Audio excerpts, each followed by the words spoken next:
And now I'm going to switch hats and introduce the next speaker. The next speaker is Sugata Mitra. He is involved in education and technology at Newcastle University in England, and he's here to tell us about self-organized learning in children. Dr. Mitra.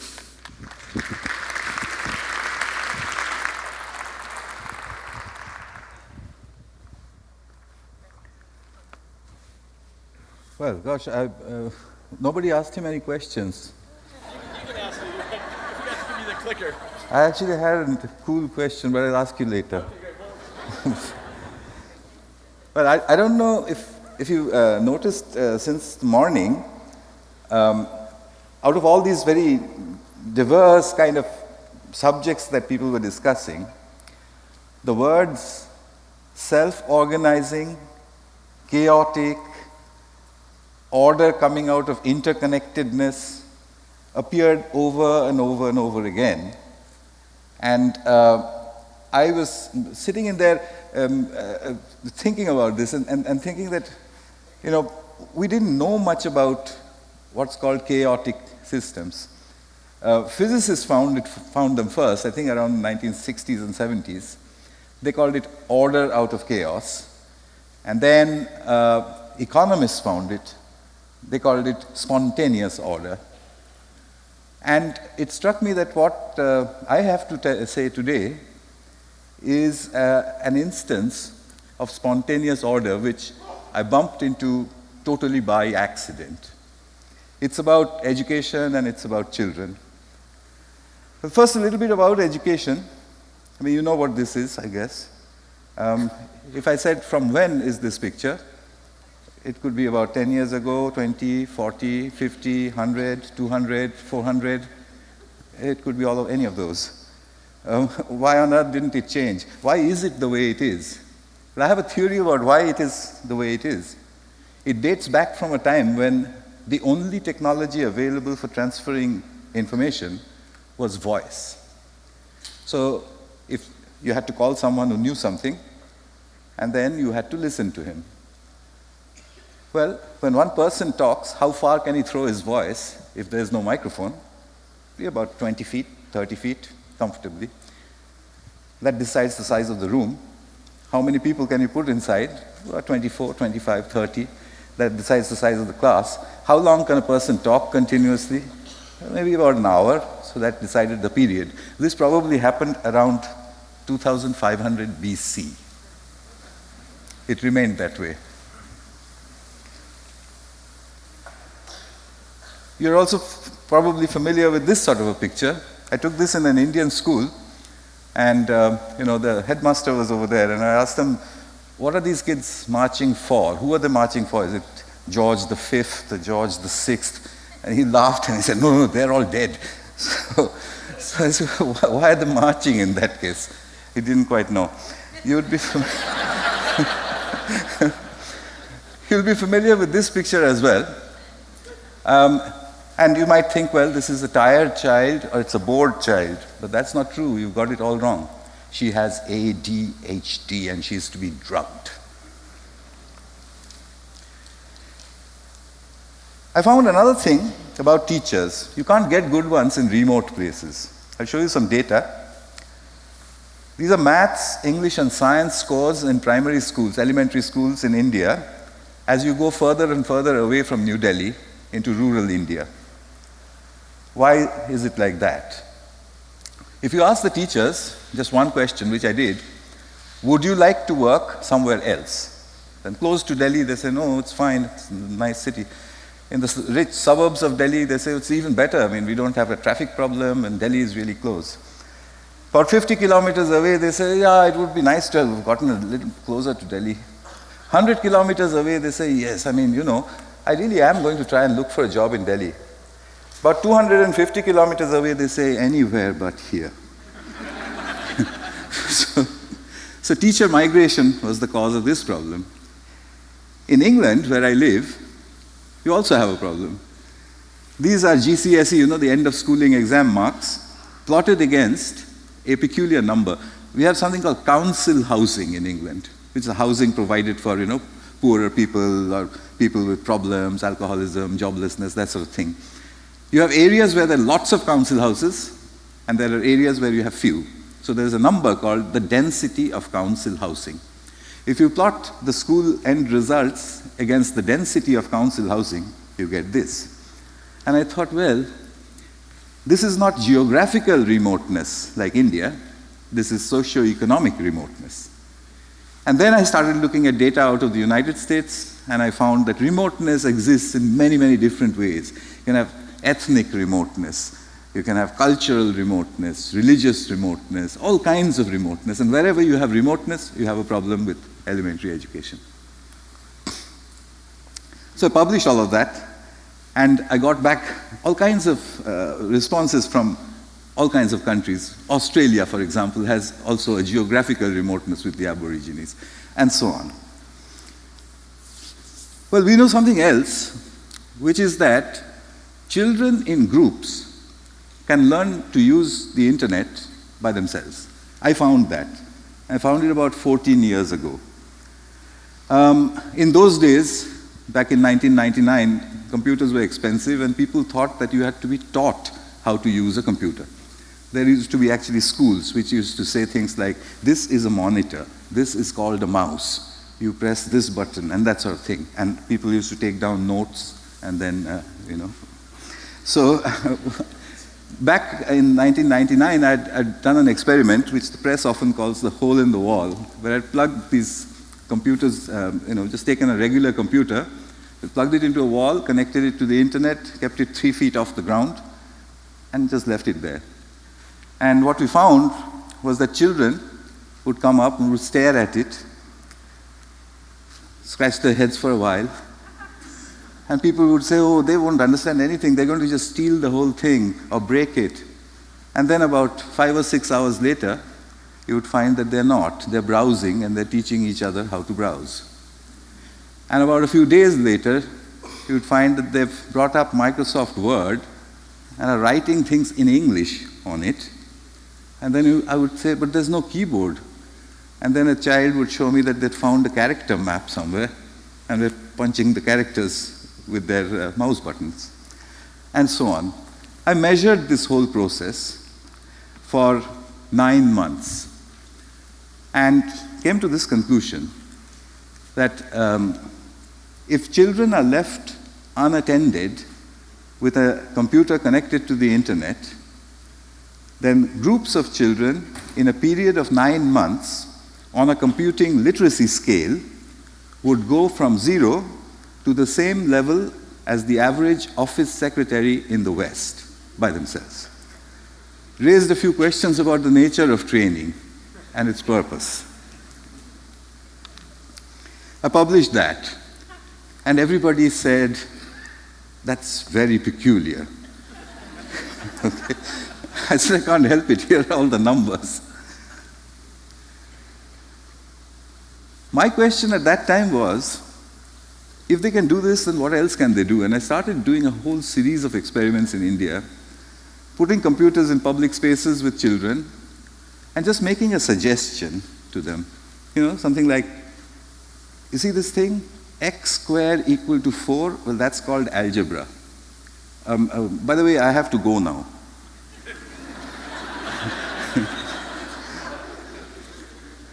I won't go over the whole story, but the point is, what I found eventually was that groups of children can learn most things by themselves, given the current infrastructure. We published a lot on those days, on mathematics, on pronunciation, on all kinds of things. But what really took the cake was an experiment in South India. I wanted to disprove myself because I've been a teacher, and I said, this can't be true. This is absurd. This is all accidental stuff. I will set a goal which is impossible. So I set an impossible goal. Tamil is a South Indian language. I made the goal. Can Tamil-speaking children in a South Indian village learn the biochemical mechanisms of DNA replication in English from a street-side computer by themselves? And I thought, what a fantastic social science question this is. I'll test them, they'll get a 0.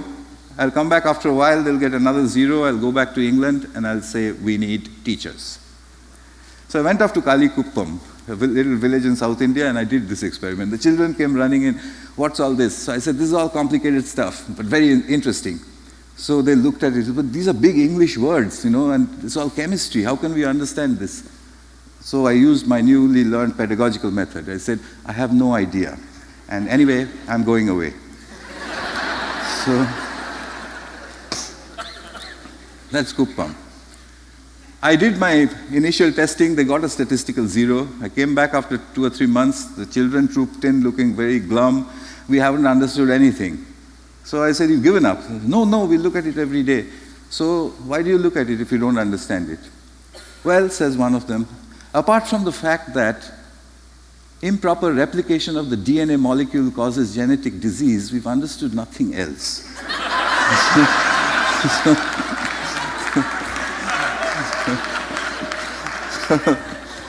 The bars that children set for themselves much higher, if left to themselves, than we think. Well, there it was, an educational impossibility, 0 to 30% in 2 months. I mean, look at that context, a language they don't know, a subject that's 15 years ahead of their time, in that tropical heat, 1 computer, 30 children. What's happening here? It's impossible. But 30 is terrible, in the Victorian system, 30 marks is a fail. So they've all failed. How do I make them pass? I can't find a teacher, but I found a local girl who was a friend of theirs. So I asked her, can you help them? So she said, no, I can't because I didn't have science in school and I don't understand anything about what they're doing. So I said, no, you use the method of the grandmother. Stand behind them, and every time they do anything, just say, wow, that's fantastic. How did you do that? When I was your age, I was such a dumbo. I couldn't understand anything. She did that very effectively for 2 months. The scores went up 50%, same as my control school in New Delhi with a trained biotechnology teacher. When I saw that graph, I knew that what we were looking at is a self-organizing system. I had no other way to interpret it. I don't have any background in education. My background is in physics. I bumped into all this accidentally. I could only look at it with a physicist's eyes, and I could see that this has to be a self-organizing system, order out of chaos. I published that, and everybody said, what does this mean? Well, we tried experiment after experiment in different schools. I'll just skip the video. I mean, these are just, these are little girls talking about calculus, quantum mechanics, that sort of thing. So, all across the world. The way it works is that you take a group of children, take away all their computers, and leave only 2 or 3. So the children say, why do you leave 2 or 3 computers only? So you say, because otherwise you won't talk to each other. So you leave the 2 or 3, and then you make up a nice question. What sort of a question? Well, the question is very important, otherwise it won't work. What sort of a question? Just to give you a recent question that I gave to 12-year-olds. Why is it that men can grow mustaches, but most women cannot? Okay?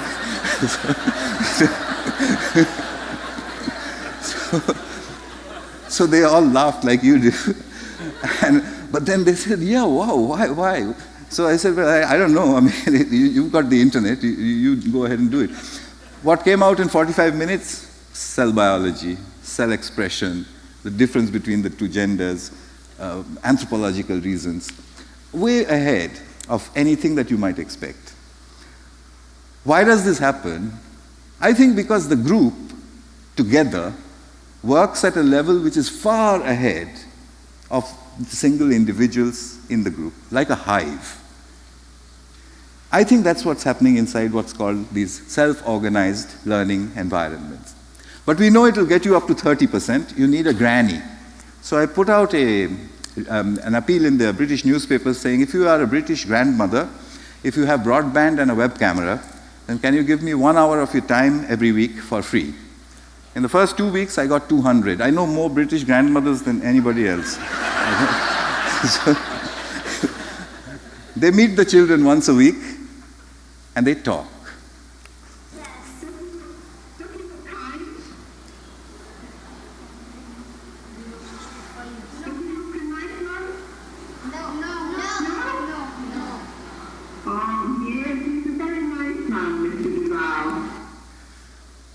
well, apart from any other educational gains, their English starts to change, as you might expect if they, are conversing with a native English speaker every week. So I'm measuring that change to see how far it will go. I did a study in Uruguay and discovered that continuous interaction between children and computers improves reading comprehension. But they must know how to read to start with, otherwise this whole method doesn't work. Can children learn to read by themselves? I don't know the answer. I'm in the middle of an experiment, but I'll show you a hilarious section of two little girls trying to figure out the word sheep.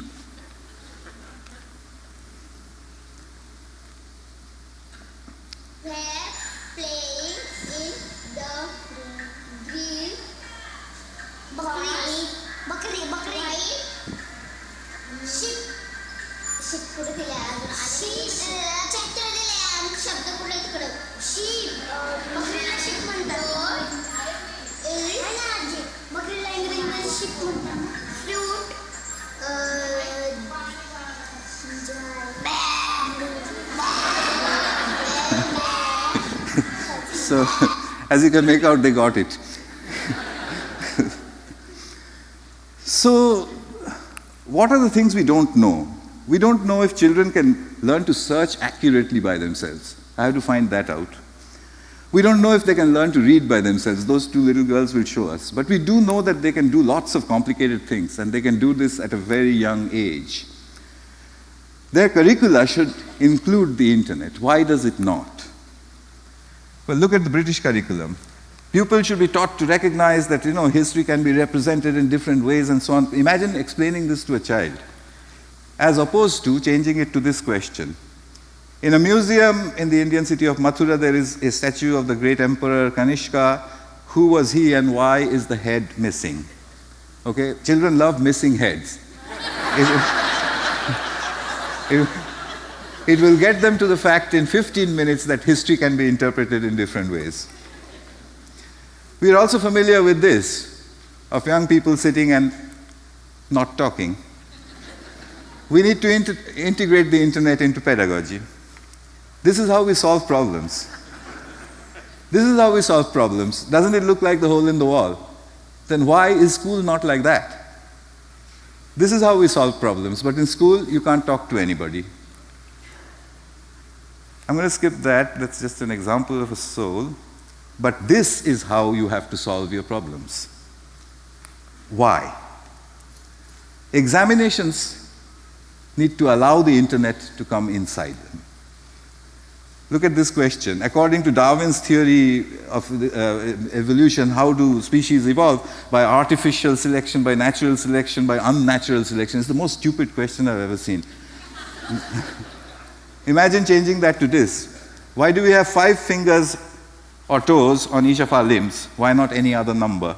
Use the internet and mutual discussion to develop a paragraph on this subject. What's wrong with that? Success. Thank you. Success is still defined by your ability to spell correctly and use, important artifacts from the past, such as the fountain pen. We need to change that. We have to look at what's going obsolete. Now, I don't know if you're going to like my saying this, but handwriting. Why do we spend so much time teaching people to write beautifully by hand? It should be converted into a hobby like knitting.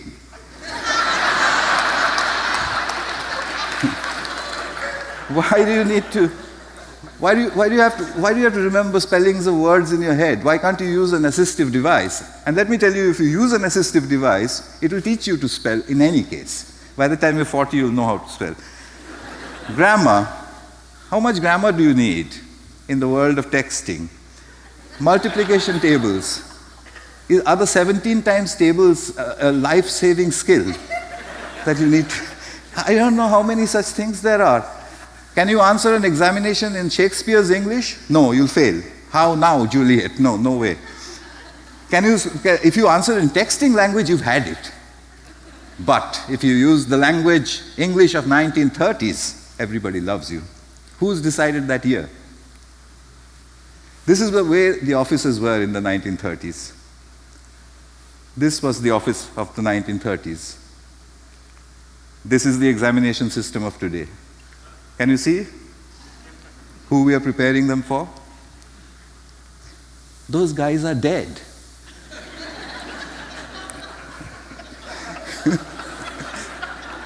Obsolescence of ideas, skills, methods, knowledge, we need to factor all of that into curricula and into examinations. Curricula and examinations could make schooling forever if teachers are friends. So I'm starting on, I got a bit of money from TED, by the way, I got a prize. So I'm going to use that to build 7 experimental schools which don't have physical teachers. A few of them are in extremely remote places. And in 3 years' time, I'll know if the cloud, children, and Skyped-in mediators, automation and sensors can give us an alternative education system. TED calls it schools in the cloud. Thank you very much. Thanks. Sugata, don't leave yet. Hey, I want to ask you a personal question. What does winning the TED Prize mean to you? For those of you who don't know, that's a big deal. That's $1 million prize. Yeah, I mean, when I got the call and Lara Stein from TED was on the line and she said, "You've got the TED Prize." And I said, "You're pulling my leg." Yeah, what does it mean? Well, it allows me to do a couple of things that I couldn't have done earlier. These measurements are important because in order to make impact onto the education system, we will need a lot of data. That's what all the governments are asking for. They're saying you must have data, you must have data-based evidence. Of course, it's another matter that they want hard data to change a system which was based on no data at all. That's another story. All right, thank you very much.